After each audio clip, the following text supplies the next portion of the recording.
Welcome to the Pain, Performance, and Pohada podcast. I'm your host, Dr. Nick Smith. I'm a licensed physical therapist and strength and conditioning coach for Jiu Jitsu athletes and combat athletes. If you're watching this on YouTube, we got a little bit different of a setup today. We got some lights. We're looking like we're maybe kind of do this a little bit. You guys are listening in. The setup's pretty sweet right now. We got some color. We got some ambiance. I look good. The setup looks good. We're ready to roll. Today, we're going to talk about a topic that should not have to be discussed, but it is going to. And the reason for that is because for some reason, this topic is not explicitly talked about early on when you first start jiu-jitsu.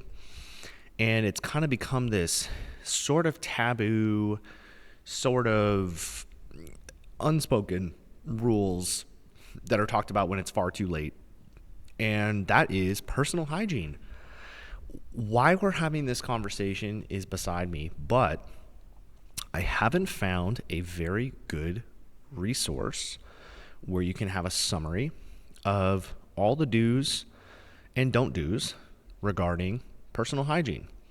And we're going to split this up a little bit into personal hygiene in terms of being a good partner.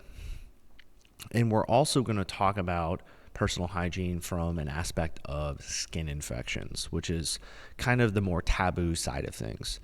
Now, if you're familiar with combat sports, if you're familiar with wrestling, skin infections are something that come up frequently. Mild versions of these can include ringworm, contact dermatitis, and they can be as bad as like staph, MRSA. Staph and MRSA can be deadly if not treated. So skin infections are not nearly talked about enough until it's too late. And I think there are some ways that you can take care of yourself, check in with yourself, protect your partners long before you step on the mats. So I want to discuss first, before we get into skin infections, we want to talk about personal hygiene. Personal hygiene is making sure that your body odor, either emitting from your body or the things that you're wearing, are not offensive to those that you roll with. Keep this in mind. I understand that once you start rolling and sweating, you're kind of at a loss. But if you roll up and you're not sweaty and your gear smells awful, we have a problem. So bare minimum personal hygiene: shower, deodorant, and wash the shit that you're wearing. If you were a white belt, you might hear some absurd things like, don't wash your belt. If you wash your belt, you wash away everything that you trained. That's bullshit. That's not true.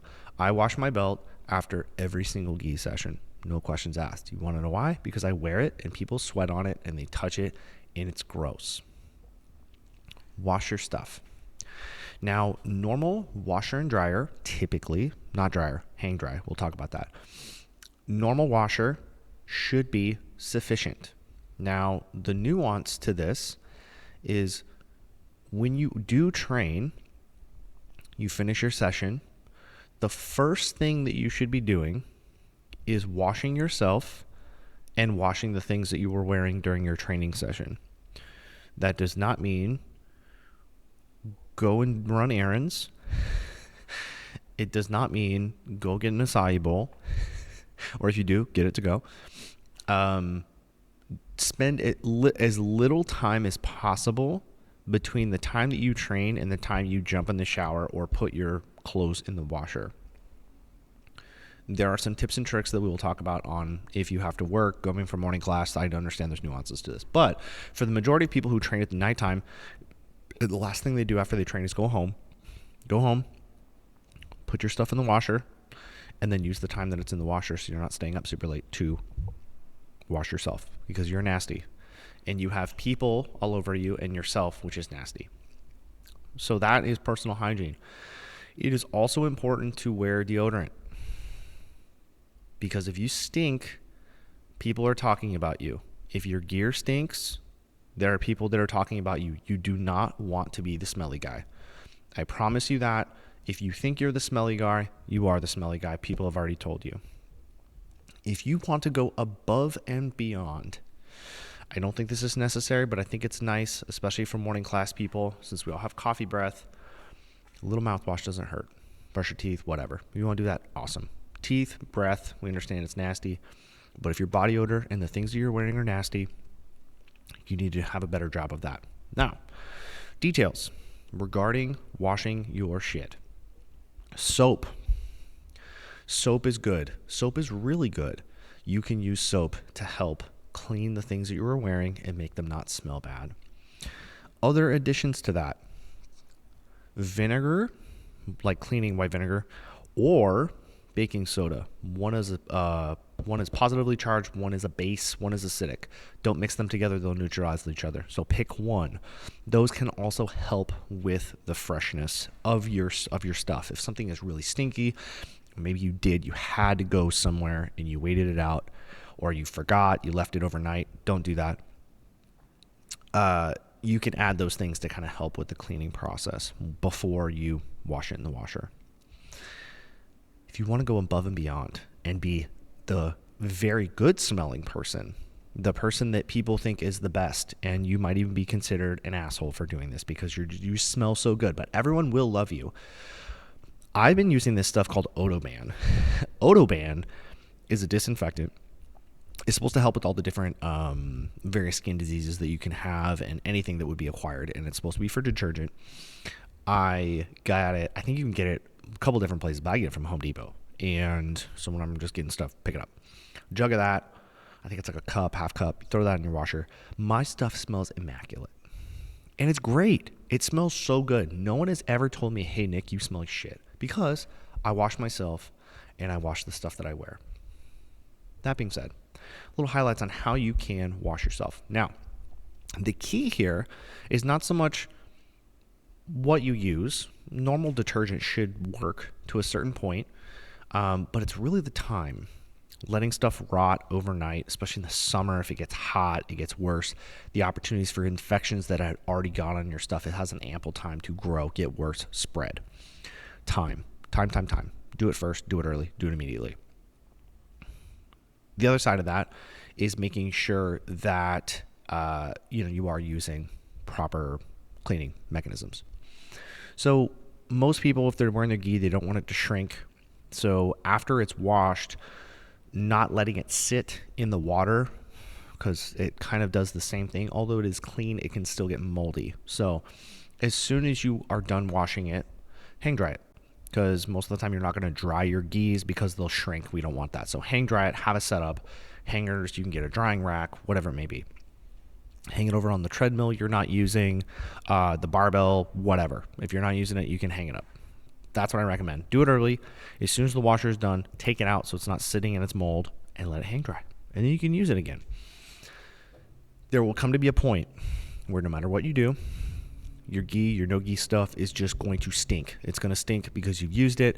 And that's where something like maybe the Odoban can help kind of refresh those things. I also know people that will pre-soak. They'll just take all their shit, put it in a bathtub, fill that bathtub up either with baking soda or with the vinegar, and just let it soak for a couple hours, and then they'll wash it. That's another thing you can do to kind of refresh things if you're just noticing like, dude, my stuff stinks. Even though I washed it and I've been really good, you get to a point, you sweat in it enough, it absorbs enough of it, it just smells because you smell, and that's fine. So that is personal hygiene, to be kind to your partners for not having an offensive, smelly self or things that you wear.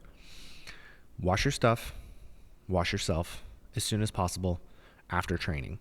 If you think that it smells to you, it definitely smells to another person. That's it. Now, washing yourself in terms of skin infections. There are things that are really important, and I think it's really important for gym owners to start taking some ownership of this. Skin infections are kind of one of those things that like happens, and they point the blame somewhere else. Ultimately, it's on you to protect yourself. That being said, gym owners, if you are running a class, or if you're the coach in the class, You or a designated person has to disinfect the mats every single class, no questions asked. There needs to be a special chemical formula, water to cleaning material that's not just full of bleach and terrible, and clean the mats. If it's sweaty, it's likely going to collect debris. Debris could be fingernails, skin, the Band-Aid that you forgot to take off that you didn't pick up after your roll, lint, hair, you name it. It comes off, it's on the mats. It would be preferable to sweep all of that shit off first before you disinfect the mats. But I understand in some cases, especially no-gi, when it turns into a slip and slide, it gets wet. It's hard to get that stuff off.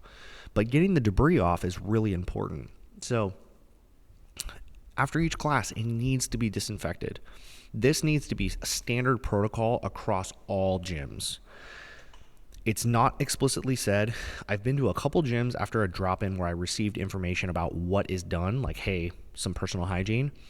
But I think it really needs to be outspoken that the gym owners, the class instructor, whoever it is responsible for making sure those mats are cleaned after every single class.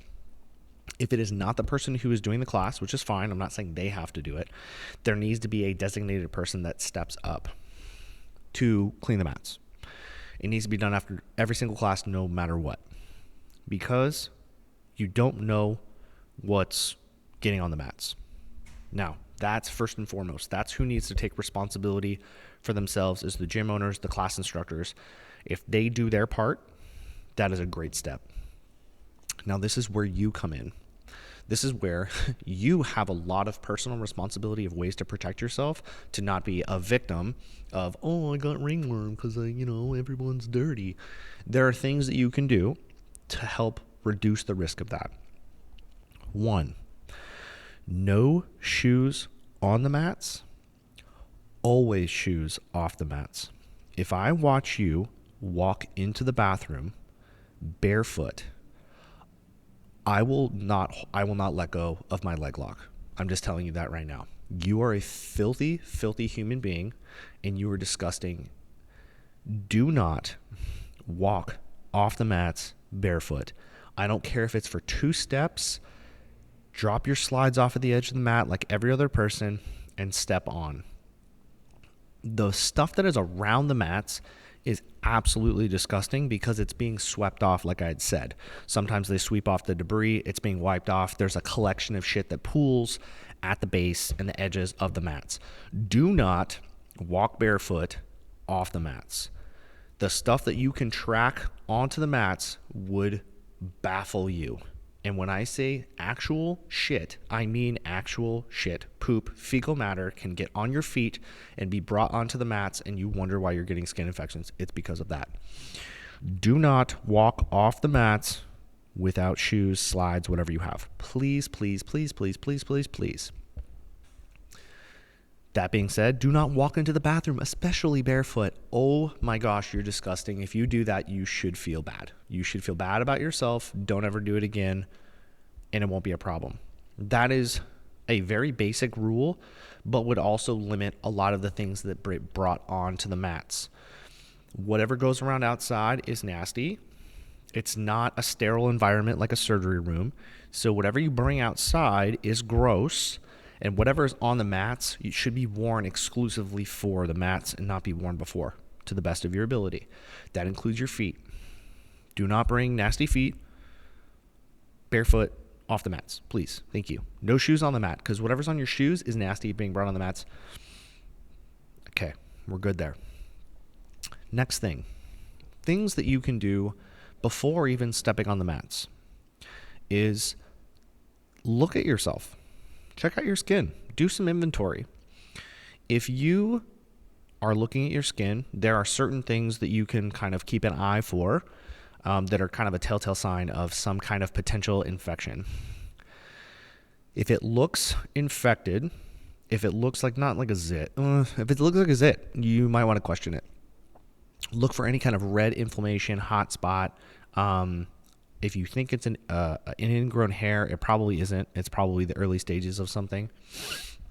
Skin check for yourself is going to be monumentally helpful, because chances are If it's been staying dormant and it's popped up and you've trained, you've spread it to your entire team. It's very likely. People don't realize this, but when you are training jiu-jitsu and you are pushing yourself really, really hard, high exertional exercise makes you immunocompromised, meaning you're more likely to get sick. Now, that does build resilience to a certain effect, but if you're training super, super hard, you are more likely to get an infection during that time. Which brings me to the next point. Skin checks also includes nails. This cannot be overstated enough. Not only should you be trimming your nails, you should be filing them. And let me tell you why. A freshly cut nail, although it is short, is still very sharp. I have had numerous cuts, face, legs, everywhere you can think of, from freshly cut nails. I watched the person trim their nails before training. I know that they were short, but he didn't file them afterwards, and they were like fucking razor blades and opened me up, and I was like dripping blood. So not only should you trim them, most nail clippers have a file that's built into them or have a file. So trim and file your nails. If they are short and they are clean and they don't have any jagged points, if you're chewing them short, I still recommend filing them so they're even, because there's probably going to be some jagged parts. The scratches that occur during jiu-jitsu from gi, no gi, whatever, if they create an open skin opportunity, that mild scratch, that little bit of blood, not a problem, but that's where the infection will go into, and that's usually what gets infected. So any kind of skin infection will attack those areas. So it's really important to make sure that you address those things early. If you have cuts on your hands, your fingers, after training, that's a great time, to sterilize. Wash your hands. You can use disinfectant, hand sanitizer. All those things are great to use, like before you start touching your steering wheel, things like that. But trim and file your nails. Incredibly important.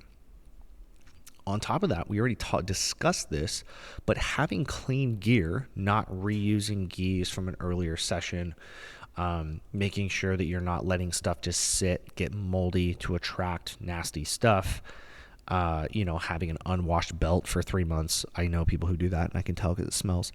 Having clean gear will also help protect yourself and your teammates from getting skin infections. So these are things that you can take care of yourself. To revert back to the nails, it's also possible to scratch yourself. So it's important to make sure that you are clean. Trim and file your nails. Make sure the things that you were wearing are clean. And make sure that you do not step onto the mats with shoes or step off the mats without your shoes. Those very, very small 3 things will cover your bases in a lot of cases. When in doubt, don't train. I know that's going to sound crazy, but if you get a skin infection and you are training with your partners, it is a potential I know gyms that will shut down entirely because of it. Please, please, please respect yourself, respect your teammates. Do not, if you think you have ringworm or it doesn't do not train, don't even think about it. You can come, you can watch, but do not roll on the mats, because if you touch somebody and you give it, it will spread. It spreads like crazy. We've had breakouts at our team where, dozens of people have gotten it. So please, if you know you have it, please do not be stubborn. Just train. Don't train. That being said, that covers a lot of the bases. Now, in terms of what can you do to kind of prevent yourself? We talk about time. Washing yourself immediately after training is super, super important. In terms of what you use, there are some different recommendations. Normal soap and water is great. That's a great place to start. Time is the most important, though. Like, do it as soon as possible. There are some really good soaps out there that are natural, that help prevent skin infection. There are a lot of companies who promote, grappling specific types of soaps.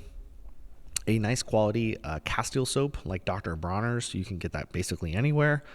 That stuff works great. I personally, this is not a plug, but I use Dr. Bassett. This is Grappler soap from Mr. Bassett's. This stuff is based out of England. It's all natural.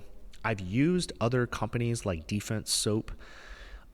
There's usually ingredients on it that just dry out my skin like crazy. This stuff is what I've been using, and I have had one incident since started taking it, and it was because a bunch of people got it. Somebody came in super dirty, got the whole team infected. I got caught. So, but since I've been using these guys, and these guys have been used, it's been a couple years now. I've had no issues. Everything is made in home. It's not made in this like gigantic factory, and all quality ingredients. They're incredible. So if you get it in the show notes, if you want, hook them up with this. They're great. I've also talked to some people who've been training for a while who I've never personally tried this, but they will use dandruff shampoo. Whatever the active ingredient is in that, I have to actually do the research on it. They will use like Head and Shoulders. So Target, Walmart, get their knockoff brand, so it's cheap. And they just wash their body for just, post-training with this dandruff soap. And they've had a lot of success with not getting skin infections. Now, there are some nuances to this. You probably listen to this and be like, well, I train in the mornings and then I have to go right to work. I can't wash my gear. What can I do? I posted an Instagram video on this actually. One of my teammates, Kevin, had this brilliant idea, and he has like a tub of water that he puts in his back of his car, and he lets it soak with vinegar. So he puts a little bit of detergent and some vinegar in there, and he lets it soak when he's at work because he trains in the morning. He uses the gym next door to shower before he goes to work, but he can't wash his stuff. It's not possible. So he'll throw it in that little bucket. It sits there in his car.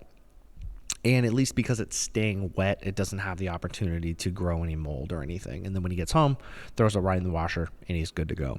So that is a little tip. If you do work in the morning or you have to like rush out, maybe you're training at night and go to a night job, that is something you can do to kind of help reduce that risk. Because like I said, timing is most important. Do it fast, do it immediately. Don't go run errands. But that's about the summary of it. There are a lot of other like wacky stuff that people do.